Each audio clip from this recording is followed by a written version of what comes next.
नमस्कार, वंदे मातरम। मैं हूं श्यामगिरी। आप देख रहे हैं हमारा चैनल मुद्दा भारत का। मुद्दा भारत का यानी मुद्दा आपका। आज हम चर्चा करेंगे दिवंगत नेता आनंद दिघे जी के ऊपर।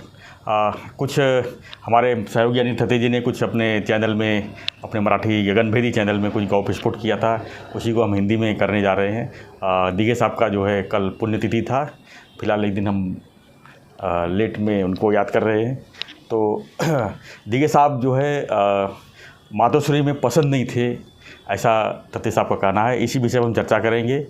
थत्ते साहब, आप जो गौप्रस्फोट किया था आपने गगनभेदी में, क्या था पूरा मामला, और दिघे साहब को क्यों इतना मातोश्री में पसंद नहीं किया जाता था? सर, ऐसा है कि दिघे साहब ओपनली बोल नहीं सकते थे कभी जी, और हम उनके बहुत करीब थे, बहुत बोले तो दिल के करीब थे। तो हमारे साथ वो बातें किया करते थे कि अरे क्या है, मैं इतना शिवसेना का लिए करता हूँ मगर मातोश्री वाले, मतलब उनको बाला साहब भी बोलना था। कैसे है ना सर, जिनकी हिम्मत नहीं होती है ओपनली बोलने की बाला साहब करके या उद्धव करके, वो ऐसा इनडायरेक्टली मातोश्री मातोश्री मातोश्री करते हैं। उनको बोलना वही होता है कि मातोश्री मतलब बाला साहब पहले, मातोश्री मतलब उद्धव, मगर वो डायरेक्ट बोलने को कतराते हैं। तो ऐसा हुआ कि वो हमेशा बोलते थे कि मेरे को अपमानित किया जाता है, मेरी मानहानि की जाती है, खंडित किया जाता है, मेरे को कट्टरसाइज करने का प्रयास बहुत होता है। और जबकि मैं शिवसेना के लिए रात दिन मेहनत कर रहा हूँ, मेरा दूसरा कोई पर्सनल स्वार्थ भी नहीं है। मुझे कुछ ना आमदार के लिए खड़ा रहना है, ना मंत्री बनना है, ना खासदार की चाहिए, मुझे कुछ पद भी नहीं चाहिए। ठाणे जिला प्रमुख आपने रखा है, ठीक है, मैं उसके ऊपर संतुष्ट हूँ। तो ऐसा हो रहा था कि एक ज्योतिषी ने, वो एक जैन साळगावकर करके बहुत बड़े ज्योतिषी थे, और वो काल निर्णय करके जो कैलेंडर आता है उसके संस्थापक थे। तो एक बार मैं, जयंतराव जी और बाला साहब जब बैठे थे तो उन्होंने उनको बताया, और उनका भविष्य हमेशा सच निकलता था साळगावकर जी का। तो उन्होंने मेरे सामने, वो मेरे भी मित्र थे, मेरे सामने बाला साहब को बताया कि शिवसेना के बुरे दिन आएंगे, और वो बुरे दिन मतलब शिवसेना ऑलमोस्ट फिनिश हो जाएगी, ऐसे दिन आएंगे, और उस समय थाना का एक आदमी उसके लिए जिम्मेदार रहेगा। तो ऐसा हो गया कि बाला साहब बहुत विश्वास करते थे। बाला साहब का ज्योतिष के ऊपर वो मतलब श्रद्धा और अंधश्रद्धा के बीच में हमेशा झोंके खाते थे। तो उन्होंने एकदम अपसेट हो गए, बोले थाना में तो एक ही है, गणेश नाइक को तो मैंने कटुसाइज कर दिया है, अभी आनंद दिघे ही करता है, तो क्या आनंद दिघे रहेगा? तो वो बोले उसके बारे में नहीं बोल सकता, मगर श्री स्थानक ठाणे यहाँ से आपको, आपकी पार्टी को, उनको नहीं, पार्टी को बहुत बड़ा झटका लगेगा और बहुत महंगा पड़ेगा वो। तो उस दिन से आनंद दिघे के प्रति देखने का उनका रवैया और बदल गया। पहले उनको खाली मन में आता ऐसा कि ये लार्जर देन लाइफ हो गया, पार्टी से बड़ा हो रहा है, और उसको बड़ा करने में हम कुछ दोस्त थे, उनका भी हाथ था। जैसे हमने ऐसा किया कि थाना के हर एक दुकान में उनका एक फ़ोटो दिया, हमने भेंट कर दिया और बोला कि लगाओ, तो सब लगाते थे। लगाते समय वो पूछते थे कि भाई इसका फ़ायदा क्या, हम हमारे दुकान में भगवान का फ़ोटो लगाते हैं, दिघे साहब का। हाँ, तो मैं तो बिंदास था, मैं बिंदास बोलता था कि दिघे साहब का फ़ोटो यहाँ होगा तो आपको वर्गणी खंडनी मांगना जो लोग आते हैं मांगने वाले, उनको आप दिखा सकते हैं कि इनके आशीर्वाद से सब चल रहा है।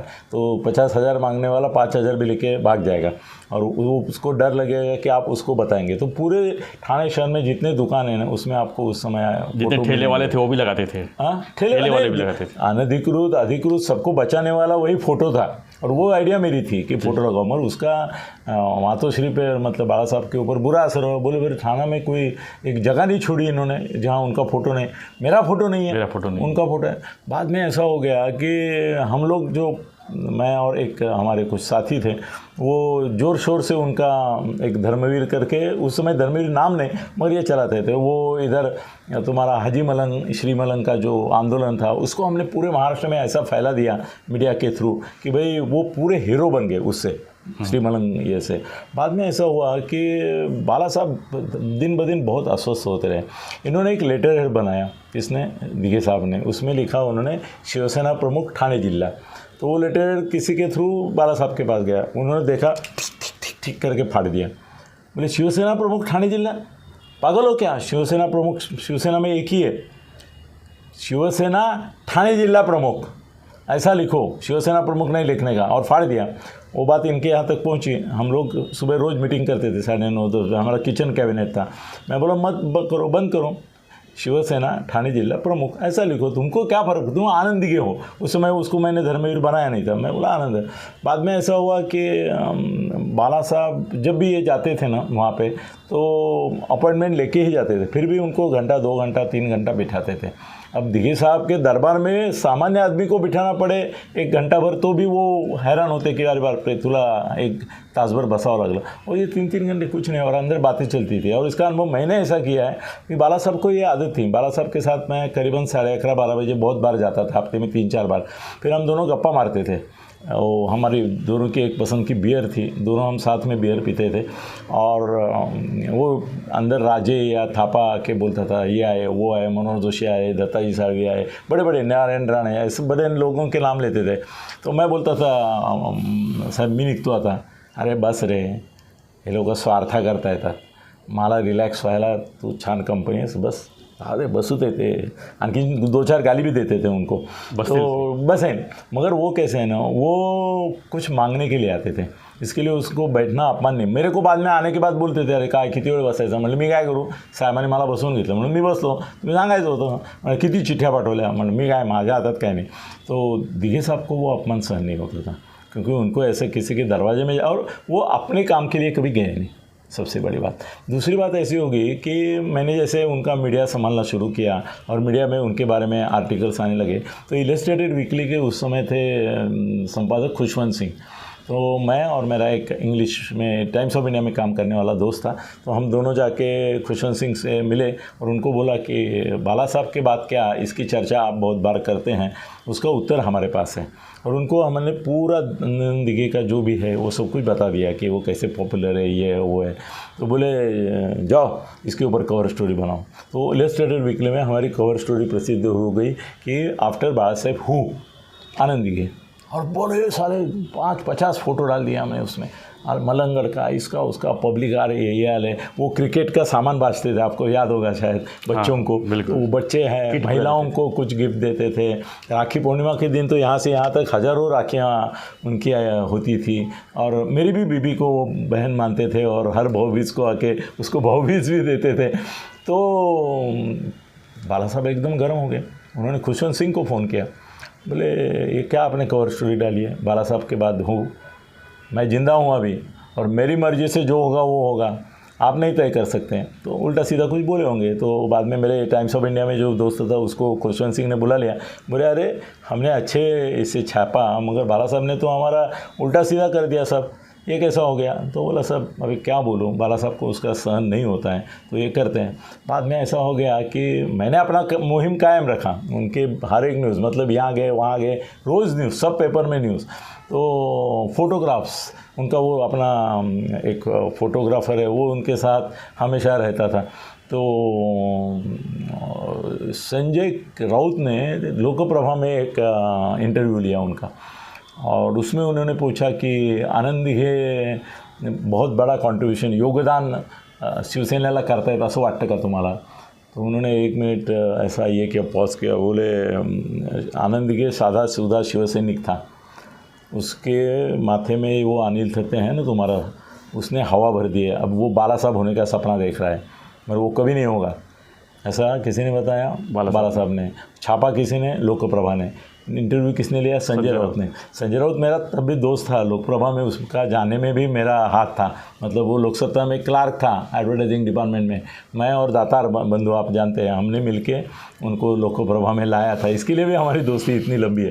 तो उसने मुझे फ़ोन किया, बोले बाला साहब तो इसके बारे में ऐसा बोले, तू हवा भरतो वगैरह वगैरह। मैंने कहा ऐसा कुछ नहीं है, वो अपने जगह पे बंद रहा है कुछ। बाद में देखो ऐसा हो गया कि जब वो मृत्युशैया पे थे तो उनका निधन इससे नहीं हुआ, अपने एक्सीडेंट की वजह से नहीं हुआ।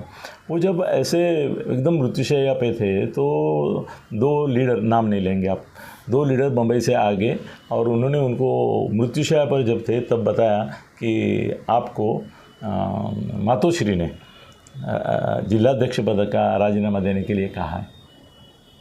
भाई आदमी लाइफ एंड डेथ के बीच में है, शिवसेना का जुना निष्ठावान आदमी है, और उसको अगर ऐसा मैसेज आप देते हैं तो उसको धक्का तो लगेगा। वो धक्का इतना गहरा बैठा कि उनको हार्ट अटैक आ गया। उनकी मौत अपघात से हुई नहीं, हार्ट अटैक से हुई। हार्ट अटैक क्यों आया, ये इंक्वायरी की बात है। लेकिन सर एक सवाल यहाँ पर बनता है कि जब हार्ट अटैक आया, हॉस्पिटल में थे वो, हॉस्पिटल में और अच्छे बड़ी हॉस्पिटल थी, तो उनको क्यों बचाया नहीं जा सका वहाँ पे? सर ऐसा क्या है, ऐसा नहीं होता है। अभी बाला साहब का इसका ऑपरेशन जिस डॉक्टर ने किया वो खुद मतलब बम्बई के नंबर 1 के थे, नीतू मान के, हाँ नीतू मान के। सर उनको हार्ट अटैक आया, हिंदुजा के 15 फीट लंबे थे वो। उन्होंने तुरंत गाड़ी वहाँ छोड़ दी और अंदर गए, मतलब मैं नीतू मान के हूँ, और उनका उपचार चालू किया। 2 घंटा उनके ऊपर उपचार, फिर भी वो मर गए। सर मौत आती है तो किसी को कोई बचा नहीं सकता। सर इतने तो कोई बड़े आदमी मरते ही नहीं थे, इतने बड़े बड़े आदमी मरते हैं, हॉस्पिटल में जाके मरते हैं, हॉस्पिटल में उपचार होने के बाद जिसकी मौत आई है उसकी मौत आई है। अभी निमित्त कौन होता है, बड़ी बात है। तो उनको वो सहन नहीं हुआ धक्का और उनको हार्ट अटैक आ गया, और वो इतना मासिव हार्ट अटैक आ गया कि उसमें वो चल बसे। सर उसमें भी देखो ऐसा हो गया कि उद्धव जी को बुलाया था कि ऐसा ऐसा है, आप आ जाइए। तो वो यहाँ आने के लिए निकले, ऐसा मैसेज आया शिंदे और बाकी जो थे उनको कि भाई उनका निधन हो गया है तो मैं आ रहा हूँ। और ऐसा हुआ कि वो डोंबिवली में उनके बीबी के रिश्तेदार रहते, उनके पास गए। इन लोगों ने तलाश किया, भाई है किधर, आएंगे तभी मिलेंगे, ये होगा वो होगा। बोले वो तो गए उधर, रानी वहीनी साहिबा के रिलेस थे उनके। फिर इन लोगों ने बोला कि आपको आना तो चाहिए, बहुत बुरा लगेगा। बोलेंगे कल आता हूँ मैं। अरे वहाँ आगजनी वगैरह हो रही है तो होने दो, मैं कल आता हूँ। सर उसके बाद देखो कि धर्मवीर पिक्चर रिलीज़ हुई। सर धर्मवीर पिक्चर है ना, वो आधी खरी आधी खोटी है। खरी कहाँ तक है, जहाँ पे एकनाथ शिंदे और दिगे साहब इनका जो रिलेशन दिखाया वो 100% सच है, मगर बाला साहब और दिगे साहब का जो रिलेशन था वो 100% झूठ बताया। वो जो है ना पाँव धो रहे हैं ऐसे वगैरह, वो अभी आपका वाला सिनेमा का सीन है करके हम लोग कुछ बोले नहीं उसके ऊपर। मैंने 75 वीडियो किए धर्मवीर पर, मगर ये बात मैंने खोली नहीं कि उन्होंने कभी भी इस तरह से बाला साहब से पाँव छूने वगैरह की ऐसी लाचारी कभी नहीं की उन्होंने। वो लाचार दूसरे लोग थे। तो क्यों फिल्म दिखाया गया ये? सर कैसे है ना कि सहानुभूति नहीं कैसे है ना, मैं ये हिम्मत कर सकता हूँ। और उस समय धर्मवीर जब बन रही थी तब एकनाथ शिंदे इसमें थे, शिवसेना में थे, उद्धव के राज में थे। बाला साहब गए होंगे मगर उद्धव के राज में थे। उद्धव के मंत्रिमंडल में वो नगर विकास मंत्री भी थे। 6 महीने में वो फिल्म चली। फिल्म आने के बाद 2 महीने के बाद उन्होंने बगावत की। तो उस समय अगर वो दिखाते थे कि बाला साहब का और उनका नहीं था तो पहले ही उनका रिज़ाइन लेते थे, क्योंकि धर्मवीर फिल्म उनकी है। मगर वो नहीं बता सकते। सर मैं बता सकता हूँ, मेरा कोई लेना देना नहीं है और मैं जान पे खेल के बात करता हूँ हमेशा। तो उन्होंने सर उद्धव ने पूरी फिल्म नहीं देखी, 15 मिनट पहले चले गए। क्यों? क्योंकि लोगों ने उनको बताया कि आखिर में आप आते हैं, देखते हैं, नमस्कार करते हैं और जाते हैं, सब 5 सेकंड का आपका काम है। जबकि राज ठाकरे से वो बात करते हुए दिखाई दी है। और दूसरी बात ऐसी है कि राज ठाकरे और नारायण राणे के साथ दिगे साहब हमेशा पहले से रहे, तो वो भी एक उनको खटकता था। तो धर्मवीर पिक्चर भी उन्होंने देखी नहीं। इसका मतलब कितना ये होगा इनके मन में भी, उनके मन में तो था ही, इनके मन में अभी ऐसा है कि धर्मवीर पिक्चर जो है उसका दूसरा पार्ट आएगा ना, वो बदली होगा। अभी उस पार्ट में वो असली रहेगा, वो असली रहेगा। उन्होंने उद्धव जी ने कैसे कैसे उनको तकलीफ़ें दी है, कैसे कैसे अपमानित किया, कब कब क्या क्या किया है, वो सब आएगा उसमें। और मैंने तो शिंदे साहब को बोल दिया कि सेकंड पार्ट जब लिखेंगे तब आप पहले राइटर को मत, मेरे को साथ में राइटर रखो। क्या उद्धव जी ने भी दिगे साहब को बहुत सारा बहुत अपमानित किया सर। जो बाला साहब ने किया वो इनडायरेक्टली इन्होंने भी किया सर। लेकिन सर उनके चॉइस का महापुर उन्होंने दिया नहीं। दिगे साहब जब थे तो उस समय तो उद्धव जी तो इतना पावर में नहीं थे सर। 95 से पावर में है वो। 95 में जैसे गवर्नमेंट आ गई इनकी जी, वहाँ से राज और उद्धव और स्मिता ठाकरे पावर में आ गए थे। ऐसा आ गए थे वो पावर में, मतलब कुछ नहीं थे मगर ये अध्यक्ष तो बन चुके थे इसके, तो कार्याध्यक्ष। तो उन्होंने भी बहुत इनको तकलीफ़ दी। सर ये खासगी में ऑफ द रिकॉर्ड जो बोलते हैं हम सुनते थे, ऑन द रिकॉर्ड है दुनिया सुनती थी। इसके लिए मुझे मालूम है कि उनका जमता नहीं था। तो ठाकरे परिवार से उनका कभी जमा नहीं। और अभी लोग पूछते हैं कि क्या वो गद्दार कहते थे, शिंदे साहब ने जो किया, मैं आपको गारंटी दे सकता हूँ, अभी नहीं है करके वो गारंटी का कोई मतलब नहीं है कि दिघे साहब भी उनके पीछे, शिंदे साहब के पीछे खड़े हो जाते थे, बोलते थे तुमने विद्रोह नहीं किया, द्रोह नहीं किया, तुमने खुददारी दिखाई है, गद्दारी नहीं दिखाई है, ऐसा ही बोलते थे। तो ऐसा ही समझो कि संजय अपना ये तुम्हारे दिघे साहब, ये विषय हमेशा इनके लिए वर्ज्य रहा। तो आज दिघे साहब को लेके भी यहाँ थाने में लड़ाई हो रही है, दोनों उद्योग कैसे। और एक बात अभी याद आई मुझे, हाँ। कि दिघे साहब को ख़त्म करने के लिए, ख़त्म मतलब फिजिकली नहीं, पॉलिटिकली, उन्होंने सतीश प्रधान को बढ़ावा दिया, गणेश नायक को बढ़ावा दिया, जितने भी उनके विरोधी थे, आनंद तरे को बढ़ावा दिया, ये सबको बढ़ावा दिया। क्यों दिया? इनको कट टू साइज करने के लिए। तो अभी ये दोनों वहाँ गए हैं ना, तो वो ठीक है ना सर। ये जो ठाकरे हैं ना, वो क्षुद्र मान के हैं, छोटा मन है, चिंकू मन है, इसलिए बोलते बाला साहब का नाम लो, बाला साहब का फ़ोटो मत रखो, बाला साहब का ना। सर शिंदे साहब का मन ऐसा चिंटू पिंटू नहीं है, वो बोलते बाला साहब सबके हैं, इसलिए हम उनकी भक्ति करते हैं। दिघे साहब तो दुनिया के हैं, आ जाओ उनका दर्शन करो। ये आदित्य ने भी आके वो अपने इसमें आनंद आश्रम में दर्शन लिया, बोले ये मेरी प्राइवेट प्रॉपर्टी थोड़ी है, ये तो दुनिया के हैं। तो अभी ये जो उनका चिंकू मंकू हो गया उन दोनों के बीच में, तो वो ठीक है। अभी क्या है ना, दिघे साहब किसके थे ये सब दुनिया को मालूम है, और आज की तारीख में वो शिंदे साहब के साथ ही रखते थे, ये पक्का है। धन्यवाद तत्ते जी। तो हम चर्चा कर रहे थे दिघे साहब के पुण्यतिथि पर धर्मवीर आनंद दिघे के बारे में। तो तत्ते साहब का यही कहना था कि जो दिघे साहब जो आज शिवसेना की तरफ से एक लड़ाई चल रही है कि दिघे साहब किसके हैं का साथ दे, लेकिन तत्ते साहब का कहना है कि आनंद दिघे जी तो मातोश्री बिल्कुल पसंद नहीं कर रही थी और काफ़ी उनको परेशान किया गया। आपको वीडियो हमारा कैसा लगा हमें जरूर कमेंट बॉक्स में लिखिए। वीडियो पसंद आए तो लाइक शेयर सब्सक्राइब करना ना भूलें। धन्यवाद। जय हिंद, जय भारत।